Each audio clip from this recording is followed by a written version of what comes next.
Internet hano mu Rwanda imaze kuba ikintu gikoreshwa cyane n'abantu benshi batandukanye. Umuntu ashobora kwibaza why internet ikomeza guhenda. Nk'uko tuzi neza ko ikintu gikenewe n'abantu benshi, uko kigenda gikundwa cyangwa se abantu benshi bagenda bagikoresha, niko n'ibiciro bigabanuka. Ariko urebye neza hano usanga internet itabasha kugabanuka ku buryo bugaragara. Nk'umuntu w'umukiriyeta wifuza gukoresha internet mu buzima bwe bwa buri munsi, ntushobora gukora video buri munsi utari ku bijyanye na internet. Abantu benshi rero bagenda bambaza internet umuntu wari wese ashaka gukoresha kugira ngo ibashe kumufasha gukora content kuri internet.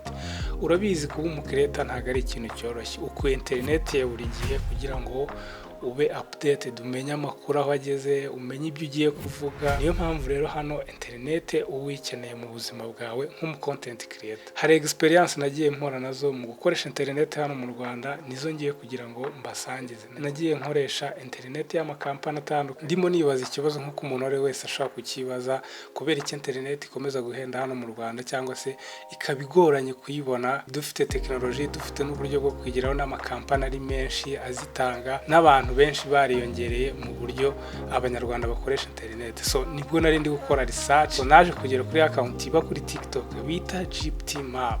So kuri iyi account bakwereka neza ukuntu ibihugu byo muri Afurika bicuruza internet ndetse n'ibiciro ushobora kubonaho internet.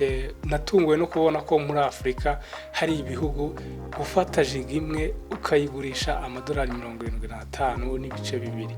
Urabibona nawe nujya kuri account yi TikTok bayita GPT Map, ushobora kurebaho ibiciro na buri gihugu uburyo kigurisha 1 GB. Nahise mbona ko u Rwanda ari igihugu kimaze gutera imbere mu bijyanye na internet. Ariko nubwo bimeze gutyo, ntago navuga ko company zikorera hano mu Rwanda zitanga internet ku buryo bwiza cyangwa se umuntu wari wese yakwishimira ngo tumenye ngo ese igihe kizagera mu Rwanda internet iba ubuntu. So muri iki gihe rero icyo gihe kitari cyagera kugira ngo internet ibashe kuba ubuntu.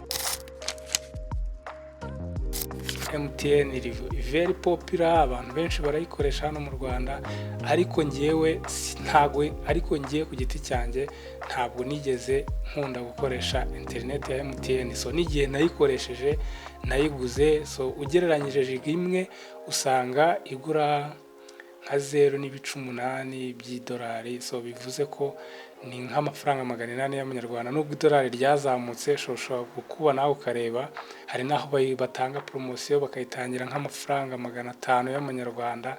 Ariko ngewe MTN iyo nyikoresheje ntabwo ibasha kunkorera ibyo nifuza. Niyo mpamvu natangiye gushaka andi makampani nshobora gukoresha ashobora kumfasha. Natangiye gukoresha Airtel jiga 30 zigura 10,000, ariko internet ikaba ibasha kukumaza ukwezi kumwe. Kuvuga ngo ni jiga 30 wishyura 10,000 ukazikoresha mu gihe cy'ukwezi kumwe. Internet yambere nziza, ntabwo yigeze ingora, ntabwo yigeze yanga gukora ibyo nifuza gukora. Ahubwo ikibazo nahuye nacyo ni uko internet ishobora kurangira mbere yuko iyo minsi 30 igera. Ugereranyije ni nkaho nishyura 20,000 ku kwezi nkoresheje iyi internet ya Airtel. Iyi internet ya Airtel ntabwo ari 4G ahubwo ni 3G. Bivuze ko ushobora kubona ibintu mu buryo butari bwiza, ariko ikora neza ugereranyije n'indi internet nari nsanzwe nkoresha nababwiye haruguru. Kubera rero iyi internet ari 4G, hari ibibazo nabwo ushobora guhura nabyo mu gihe byo uploadinga. Ukeneye uploadinga, ukeneye deliveringa. Anyway, ngewe internet nyikoresha mu kazi kanjye, kohereza amavideo, kohereza amafoto. Urumva ko mba nkeneye internet ifite umuvuduko wihuta.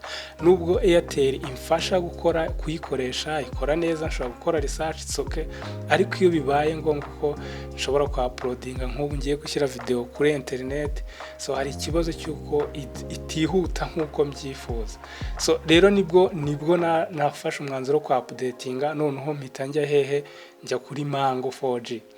Mango 4G ni internet nziza ushobora gukoresha neza, ikora neza, irihuta, ifite umuvuduko ku rwego rwo hejuru, ariko nayo ifite ibibazo kubera ko hari ahantu ushobora kujya so nk'urugero niba ngiye gukorera mu ntara hari igihe iyo network itabihagera, uretse no mu ntara no muri Kigali hari ahantu ushaka kuba utuye ugasanga kuyikoresha ni ikibazo, network zaho ntizihagera, ntabwo ibasha gukavaringa igihugu cyose. Usanga za jiga 30 hano ho zigura 16,000, ubwo hahita hiyongeraho 6,000, ku buryo urumva za jiga 30 noneho no kubera ko aba ari 4G kandi ikaba ifite speed nini, urumva ko uyikoresha ako kanya ihita ishira.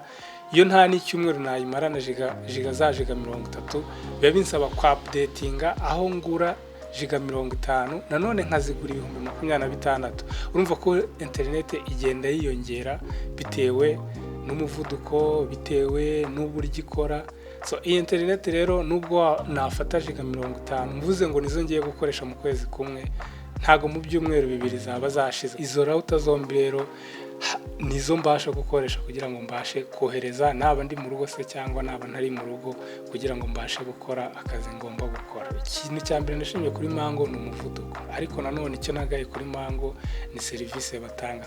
Ushobora kugura ikintu bakwemereye ngo tuzaguha ibi, ariko ugasanga kugira ngo babiguhe nuko bisaba ko ugomba kubanza kubahamagara, sometime ukabahamagara ntibabikore. Mu bintu uba wishyuye wemerewe guhabwa, ntago ari ngombwa yuko ugomba no guhamagara kugira ngo babiguhe. Ikindi kibazo ifite nuko network utayibona ahantu hose uri, biba bisaba ngo uburi aho nyine igomba gukora. Ikindi nashimye rero kuri Mango nuko router zabo ibasha kukwereka jiga umaze gukoresha, urazibona. Niba wari ukoresheje jiga 50 irazikwereka, kuba bakwereka gigabyte umaze gukoresha, kubera ko batazikweretse ushobora gukeka ko bakwibye cyangwa se jiga baguhaye zidakora neza. Umuvuduko bafite wo kohereza ibintu, kwa uploadinga, downloadinga, byanze bikunze hagomba kugenda megabyte nyinshi kuri iyo serivisi uba wifuza yo kohereza ibintu bikihuta ndetse ntibitinde. Naje no kugerageza internet ya Canal Box. Internet ya Canal Box naragerageje, ndayishyura, bankora installation, bampana router. Ariko iyo internet yo ikigusaba nuko ugomba kuba ufite umugozi uturutse ku ipoto yabo cyangwa se ku maswitch yabo baba barashyize muri quartier, uwo mugozi ukawuzana ukawugeza mu rugo, noneho warangiza ikabakonecte, ukaba wakoresha wifi, ukora ibyo ushaka kuri computer yawe cyangwa se kuri telefone. So ni internet iri popular, umuntu wari we wese hano muri Kigali utarayitunga ni nkaho waba udafite decoder ya Canal Plus cyangwa se n'ibikina. Internet iri popular hano mu Rwanda, ariko internet nge nahuye n'ibibazo, naje gukeka ko ibyo bibazo nahuraga n'amakampani yandi nakoresheje birangiye, kubera ko internet ikora neza, ifite umuvuduko. Iyo wifite abasha gukora neza nk'uko ubyifuza, ucomekaho umugozi kuri router ukaba wakora ibintu wifuza. Ushobora kwa uploadinga za video navugaga, ushobora gusendinga amafoto ushaka, ushobora kurebera YouTube kuri TV. Iyi internet ntago ari y'abantu bose, ahubwo iyi internet ni y'abantu bafite amazu badashobora kwimuka muri Kigali, kubera ko igerageje kwimuka muri Kigali ntago aba bantu bagwa serivisi ngo bashe kwimuka. So nari mfite router, maze kugura router nyikoresha, biba ngombwa ko nimuka. Mu gihe nimutse mbasaba ko banyimura, biranga, njya ku cyicaro cyabo, bansaba kwishyura, ndishyura amafaranga yashize ukwezi kwashize n'ubundi batari baza kunyimura. Umuntu wari we wese uzi neza ko afite gahunda yo kwimuka ntago namukonseya kugura iyi internet. So niyo mpamvu rero nafashe umwanzuro wo kwisubirira kuri Mango na Airtel, kubera ko nibyo bibasha kumfasha gukora naba ndi mu rugo cyangwa se naba ntari mu rugo. Ku muntu rero wifuza stability cyangwa se gukora ibintu bye, gukora content yirinze stress z'amakampani amutera stress ya internet cyangwa se acuruza internet, ndumva izo kampani arizo nagukonseya.